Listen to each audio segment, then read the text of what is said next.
Bismillahirrahmanirrahim. This is Muhammad Usman Munir, my dear 7th class student, your English teacher.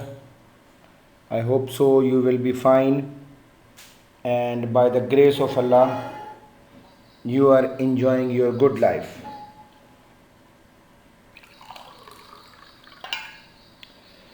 Yesterday we read your lesson number 4, Sindbad's Secret. We read its paragraph number 1, and now we are moving to its paragraph number 2. इसमें this is the paragraph over your screen right now. इसमें तो बेटा ये भी हो सकता था कि हम इसको बस फटाफट हरिडली रीड आउट कर जाते और आगे मूव करते, लेकिन मैंने आपको इस पूरी लेसन को बड़े आराम से समझाने की कोशिश की है और कर रहा हूँ। तो पैराग्राफ नंबर 1 में मैंने जो आपको कल पढ़ाया था और उसके साथ साथ हमने इंग्लिश बी की असाइनमेंट भी करी थी, उस पैराग्राफ के बारे में अगर आपको कोई प्रॉब्लम हो तो आपको बताइए, और ताकि कम से कम वो भी हम क्लियर कर सकें। उम्मीद तो है कि नहीं होगी, लेकिन इसके बावजूद डिस्पाइट ऑफ द फैक्ट कि जो मैं पढ़ाऊँ और इसके बावजूद despite of the fact you feel any problem, तो बेटा आपके पास एक और फैसिलिटी है, वो है हमारे phone numbers. Do contact us, so will guide you इंशाल्लाह ताला। तो आज हम इसकी रीडिंग करने जा रहे हैं पैराग्राफ नंबर 2 की।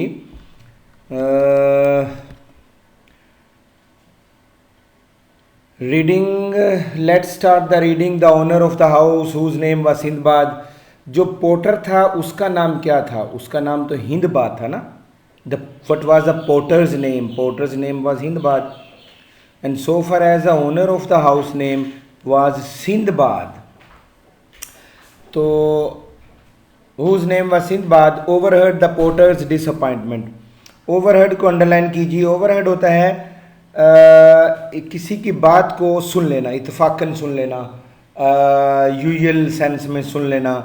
आप कह सकते हैं हियर विदाउट नॉलेज, यानी आपको पता नहीं है, आप सुनने के लिए नहीं बैठे, लेकिन बात आप तक पहुंच गई या आपने इत्तफाकन सुन ली, तो इसको कहते हैं overheard. Overheard the porter's disappointment, disappointed utterances. Utterances utter होता है ना, this is a verb. Utter होता है बोलना, बातें, इजहार ख्याल। तो जो सिंदबाद था बेटा, जो घर का मालिक था, उसने जो पोर्टर था, कुल्ली मजदूर, जो हिंदबाद था, उसकी मायूसी की बातें सुन ली। डिसअपॉइंटेड यानी डिजेक्टेड, उसकी बातें सुन ली। टॉक्स, अटरेंसेस, टॉक्स कह दें आप, बातें, मायूसी की बातें सुन ली। He at once sent a servant to call Hindbad inside. उसने फ़ौरन अपने नौकर को बुलाया। एट वंस फ़ौरन को कहते हैं। उसने कहा जाओ और कॉल हिंदबाद इनसाइड, ये हिंदबाद को अंदर बुला के लाओ। इनसाइड अंदर, इसको जाओ और अंदर लेकर आओ।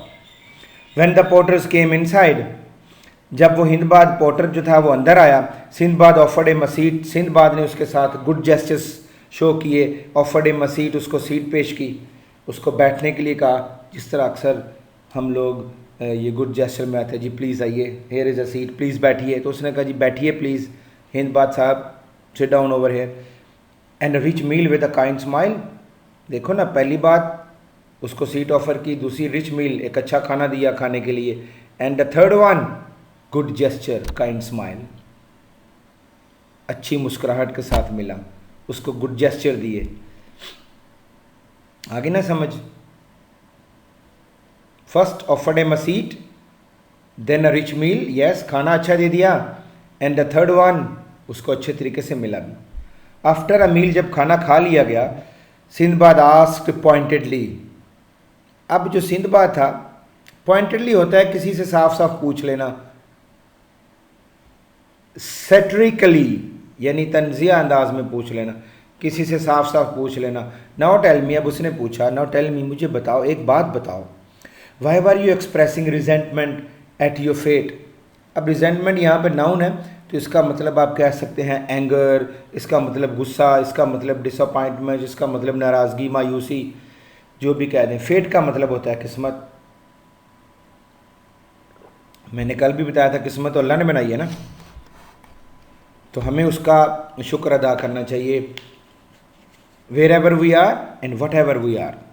अच्छा जी, अब सिंदबाद ने उससे पूछा हिंदबाद से, no tell me why were you expressing resentment at your fate. Resentment मैंने बताया गुस्सा, नाराज़गी, डिसअपॉइंटमेंट, कि आप अपनी किस्मत पर इतना नाराज़ क्यों, इतना परेशान क्यों हो रहे थे, इतना गुस्सा क्यों दिखा रहे थे, आप अपनी किस्मत पर मुतमिन क्यों नहीं थे। Sir I apologize for that. अब अपोलोजाइज का मतलब होता है फील सॉरी। अब सिंदबाद कहता है सर, अब हिंदबाद कहता है sir I am sorry sir, sir I am sorry sir, that was my mistake, मुझे ऐसा नहीं करना चाहिए था। When I saw your splendid life, हुआ क्या, मैं क्यों मायूस हो गया अपनी ज़िंदगी से। When I saw your splendid life, splendid का मतलब मैग्निफिसेंट, शानदार, ज़बरदस्त, awesome. When I saw your splendid life, जब मैंने आपका लाइफस्टाइल देखा, आपकी ज़बरदस्त ज़िंदगी को देखा, आई फेल्ट डिजेक्टेड, तो मैं मायूस हो गया। हो जाता है ना, this is what the automatic reaction. बेटा ये एक ऑटोमेटिक रिएक्शन होता है। आप किसी को देखें अच्छा अमीर आदमी तो ज़रा डिसअपॉइंटमेंट तो आ जाती है, लेकिन उसके फ़ौरन बाद कम बैक कर लेना चाहिए और अल्लाह का शुक्र अदा करना चाहिए, नीचे देखना चाहिए। Look below, my poor fate annoyed me, मेरी जो गरीब लाइफ है, जो गरीब किस्मत है, गरीब ज़िंदगी है, जो मैं गरीब आदमी हूँ, अनॉयड मी, इसने मुझे परेशान कर दिया, नाराज़ कर दिया, annoyed. And so I expressed my resentment, लिहाजा इसलिए मैंने सेड हिंदबाद ने कहा कि सर ये वजह थी जिस वजह से मैं नाराज़ हुआ, मैं परेशान हुआ, रिजेंटमेंट, मैंने गुस्से का इजहार किया। सो मैं ये इसके पीछे ये वजह थी, आपकी स्प्लेंडेड लाइफ, आपकी ज़बरदस्त ज़िंदगी। सो मैं इसके लिए माजरत चाहता हूँ।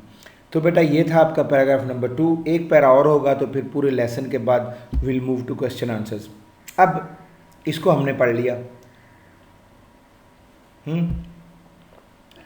अब मैं आपसे, इसको उर्दू में कहते हैं इयादा और इंग्लिश में इसको कहते हैं कि हम जो भी हमने पढ़ा है सारा, इसको एक दफ़ा हम रेपिटेशन करते हैं। ओवरहेड मैंने आपको बताया थी, किसी की बात को ऐसे सुन लेना, अनयूजुअली किसी की बात को सुन लेना। डिसअपॉइंटेड होता है मायूस कुन। और अट्रेंसेस का मतलब क्या बताया मैंने बेटा हाँ बातें, टॉक्स, यस, एडवांस फॉरेन। और इनसाइड का मैंने क्या बताया था, यस, टू कम इन, अंदर आ जाना। अच्छा जी, ऑफर्ड का मतलब पेश करना। और उसके बाद पॉइंटेडली, साफ साफ पूछना। आस्क्ड क्लियरली इसको कह सकते हैं आप। रिजेंटमेंट मैंने बताया, गुस्सा है, नाराज़गी है, परेशानी है, मायूसी है, वॉट एवर, डिसअपॉइंटमेंट। अपोलोजाइज का मतलब क्या लिखा है बेटा आपने, यस, माफ़ी मांगना, feel sorry for that.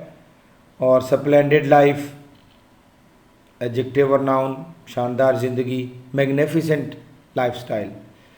I fail dejected, dejected का मतलब परेशान हो जाना, मायूस हो जाना। एनॉयड मी, मुझे नाराज़ कर दिया, परेशान कर दिया। एंड एक्सप्रेस्ड माई रिजेंटमेंट, और इस तरह मैंने अपनी नाराज़गी का इजहार किया। Very small and simple question I am asking right now. अच्छा जी, who was the owner of the house, simple is that. जब मेरे सवालों के जवाब दे लेंगे तो कहानी का कचूमर निकल जाएगा। Sindbad was the owner of the house. How did he hear the porter's disappointment talking, यानी उसने हिंदबाद की जो मायूसाना बातें थी कैसे सुनी। वो लाइन में लाइन में पहले नंबर पे आ जाए। He overheard the poor porter's disappointment talking, overheard, ऐसे गुजरते गुजरते उसके कानों में बातें पड़ी थी। That is the answer. Who asked Mister Hindbad to come in? किसने कहा था जी अंदर आ जाओ? That was the servant of the Sindbad who asked Mister Hindbad to come in. अच्छा जी, अब now it's a very simple question again. Which were the things that were offered to Sindbad by, which was the things that were offered to Hindbad by Sindbad?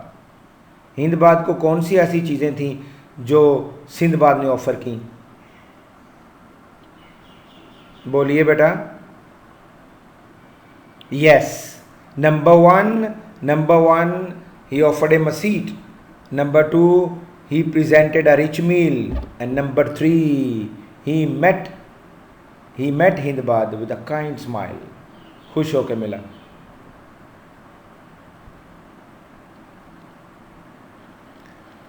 अच्छा जी, so what was the reaction when Mr. Sindbad asked Hindbad, why were you expressing resentment at your fate? भाई आप अपनी किस्मत पर क्यों परेशान थे? What was the reaction? Reaction was that उसने क्या किया था? तो हिंदबाद ने ये कहा, sir I am sorry sir, मैं मुझे इस पर अफसोस है कि जो मैंने I express resentment at my fate, I am sorry. उसने सॉरी किया था। फिर उसने उससे पूछा था कि आपको रिजेंटमेंट क्यों आई, why did you show your resentment? तो what was the answer of Hindbad? क्या जवाब था जी उसका? 2 लफ्ज़ नीचे पड़े हुए हैं, देखे नीचे सेकंड लास्ट लाइन में, splendid life. Hindbad ask, sir when I saw your splendid life I felt dejected. मैंने आपकी ज़िंदगी का लाइफस्टाइल देखा तो मैं परेशान हो गया। लो जी बेटा, इसमें मैंने आपसे क्वेश्चनिंग भी कर ली, इससे मैंने आपको मीनिंग्स भी हर चीज़ क्लियर कर दी है। तो आई होप सो कि आपके लिए इसकी एक्सरसाइज करना इशू नहीं होगा। कल मैंने आपको एक असाइनमेंट दी थी, मैंने कहा था आपने हाउस ऑन फायर लिखना है। वर्कबुक पे आ जाइए ज़रा। तो आपने आई होप सो कि उसको लिख लिया होगा, मीनिंग्स भी लिख लिए होंगे। फिर मैंने ये भी कहा था बेटा कि आपने अगर you have to find out your difficult words from your dictionary ले लें, अदरवाइज़ हर मोबाइल में डिक्शनरी हो जाती है, वहाँ से देख लिए। So be a creative, be a supremians. House on fire और रेनी डे में अगर कोई प्रॉब्लम है तो मेरा नंबर ले लीजिए, नंबर बल्कि है आपके पास, तो यू कैन आस्क। आज आप लिख रहे हैं स्टोरीज़ में से, पेज नंबर 41 है बेटा। सो माइट इज़ राइट, ये स्टोरी है जिसकी लाठी उसकी बैंड्स, वही वाली स्टोरी पुरानी जो आप 6ठी से 5वीं से 3री से पढ़ते आ रहे हैं कि एक वुल्फ था जो कि पानी पी रहा था स्ट्रीम पे। तो फिर क्या हुआ, जो एक लैम्ब का बच्चा आया तो उससे उसने डायलॉग किया, तो फिर फाइनली अल्टीमेटली उसने उसको खाना था, तो बातों बातों में उसको, ये वही है माइट इज़ राइट। इसको आपने लिख लेना है। तो यहाँ पे काफ़ी अच्छी इजी आसान लिखी हुई है, तो यही ठीक है। अगर कहीं और से लिखना चाहते हैं it's up to you, but you want change the topic, might is right. उसके बाद बेटा आप पेज नंबर 43 पे आ जाएंगे। विर्च्यूज़ इट्स ओन रिवार्ड, नेकी का अपना ही सिला होता है। वही वाली कहानी जो क्रूअल मास्टर था और वो जनाब अपने नौकर से बुरा सलूक किया करता था, तो उसके नौकर ने जनाब फ़ैसला कर लिया कि घर से निकल जाना है। वो घर से चला गया। फिर जनाब वो उसने एक शेर के साथ गुड जेस्चर शो किया, उसके पाँव से कांटा निकाला। सो फाइनली उसको ढूंढा, लाए, और लाने के बाद जनाब फिर उसको सज़ा के तौर पर उसी शेर के सामने डाला गया। लेकिन फिर चूँकि उसने उस शेर के साथ क्या किया था, गुड जेस्चर शो किया हुआ था, तो शेर ने भी उसी के साथ सेम पे बैक किया, तो उसको कुछ भी नहीं कहा। तो every one was disturbed, every one was surprised what happened, कि शेर ने जिसको कहा क्यों नहीं, क्योंकि जो उसने उसके साथ नेकी की। तो वही कहानी है बेटा पुरानी। तो इसको आपने पेज 43 पे लिख लेना है, और 44 भी पेज इसी के लिए है। सो आज की आपकी असाइनमेंट है, मैंने 2 स्टोरीज़ आपको दे रहा हूँ। माइट इज़ राइट है, दैट इज़ पेज नंबर 41, और page number 43 and 44। So till page number 44 ये आपकी असाइनमेंट है, इसको लिख भी लेना है, साथ याद भी कर लेना है। तो जब आपकी असाइनमेंट आएगी, जब आपकी असेसमेंट रादर आएगी, तो उसमें हो सकता है इनमें से कोई आपको लेटर मिल जाए, कोई आपको स्टोरी मिल जाए। सो उसके लिए तैयार रहिएगा। आई होप सो कि आपको आज का लेक्चर समझ आया होगा। फिर भी कोई प्रॉब्लम हो, do contact me. God bless you, thank you very much and अल्लाह हाफिज़।